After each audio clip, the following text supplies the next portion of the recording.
We are here at the House of Blues in Orlando, and it's Dropkick Murphys time, so thank you so much. No We're problem. here with Scruffy, so thank you very Hello. much.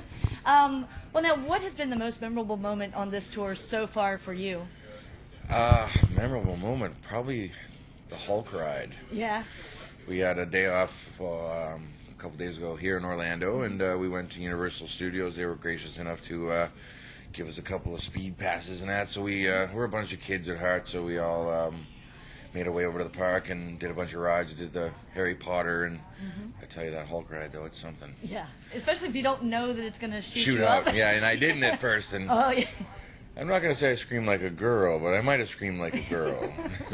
That's okay. There's nothing wrong with that. You had fun. And It was all it was great. Yeah. It was a good time, and it was just cool that we all got to hang out away from work and just have a good day off. And later on we had a barbecue and cocktails by the pool and everything. So it was very relaxing and very very nice. So thank you to the Hard Rock and thank you to the Universal Studios. Thank you very much for a great day. So very very nice.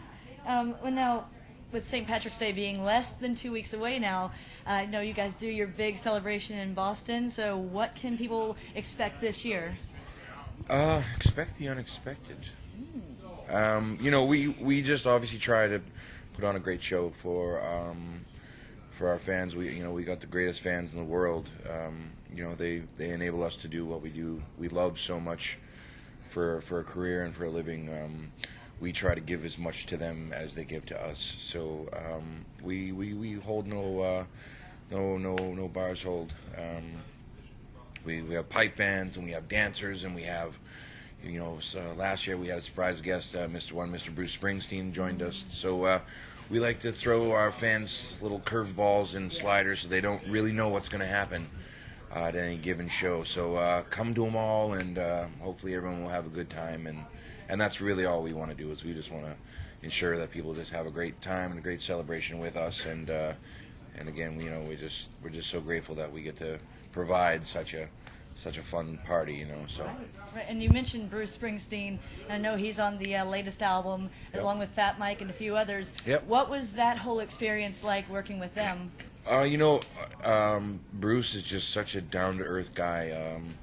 He's obviously a big influence to us, and working with him was, it's an honor. Obviously, you got the king of the blue collar rock, and again, you half expect these guys to kind of have an air about them, some kind of hoity-toityness, and honestly, with Bruce, he's just an absolute gentleman, a real loving, caring guy. He cares about his fans. He cares about the people who listen to his music, and it really comes through in working with him. And you can just see, that he has a very good soul and a very good heart. And it's just a huge honor for us to work with people like that. So we try to surround ourselves with good people, and it seems to be paid forward and backwards. So everything that we give, we seem to get back tenfold, and it's an amazing thing. Yeah, no, and definitely I wanted to say congratulations too with the new album being the highest charting and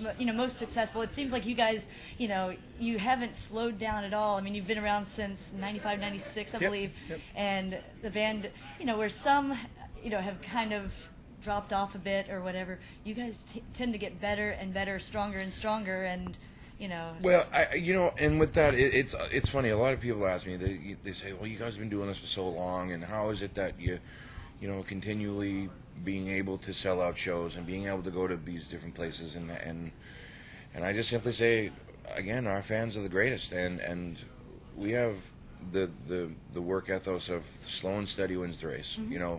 We don't want to rush to the top. We just want to do what we do. We want to make every album as good as we can as musicians, and we just want to ensure that when we put something on that says Dropkick Murphys, that you're going to get a record that you're going to want to dance to and cry to and drink to and fight to, and and think about your family and your friends, and that's what we are. So that is very important to us, and for us to have the longevity that we have, it's due to our fans. It's not due to us. It's because our fans are so dedicated, and it's again just such an amazing thing to feel so wanted and so appreciated by people. It's really a very humbling thing, you know. So.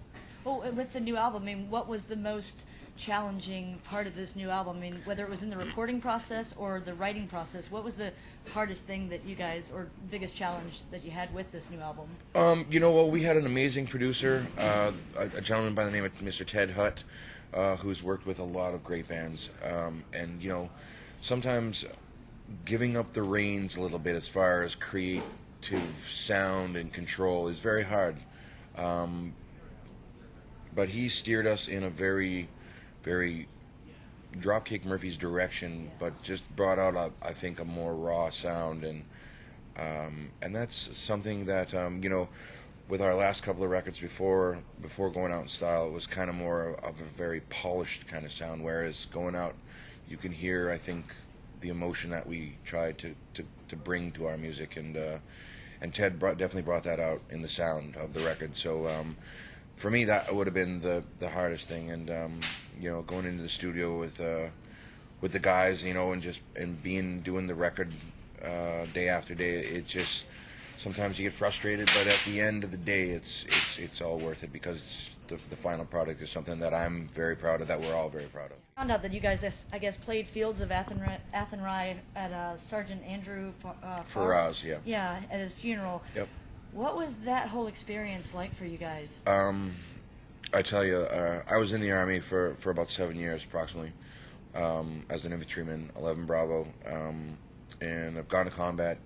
I've seen a lot of people obviously not come home with me, and being a bagpiper especially, I have had the very unfortunate honor of burying a lot of good men. And with Sergeant Farah, we have become very tight with his family. Obviously, the song "Last Letter Home" was actually written by him. In its pretty much in its entirety, it's basically just his letters to his mother and his father, and speaking of his wife and his kids. And you know, when I piped at his graveside and I piped at the church, to see in the kids, it like. Even not knowing the man, it made me well up and just realize that, you know, like how short our lives really are, and how quickly they can be taken away. And so, you know, it was an honor and a privilege for me to be able to play at Sergeant Farrell's graveside.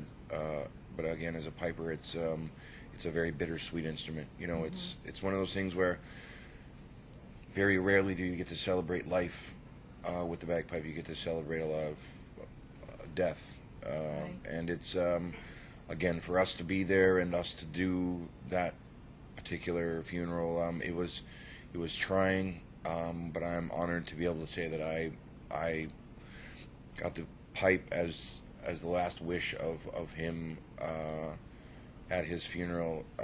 I met a lot of great Marines through his passing, and you know, his family, a very loving bunch, and unfortunately I wish I met them under different circumstance, but so those situations they're trying, and they're emotionally very hard and draining, but again, it's in the positive, you get to meet a lot of people that you never would have had contact before. So through his passing, you know, we wrote a song and try to do a tribute to so many of men who have lost their lives because of the wars. And you know, we find it very important to pay homage to that sacrifice, and realize that it's not just the military men and women who are suffering, it's the people at home as well, you know. So we try to do whatever small part we can, and recognizing the sacrifices of our armed forces and our men and our women that are serving. And God bless you all.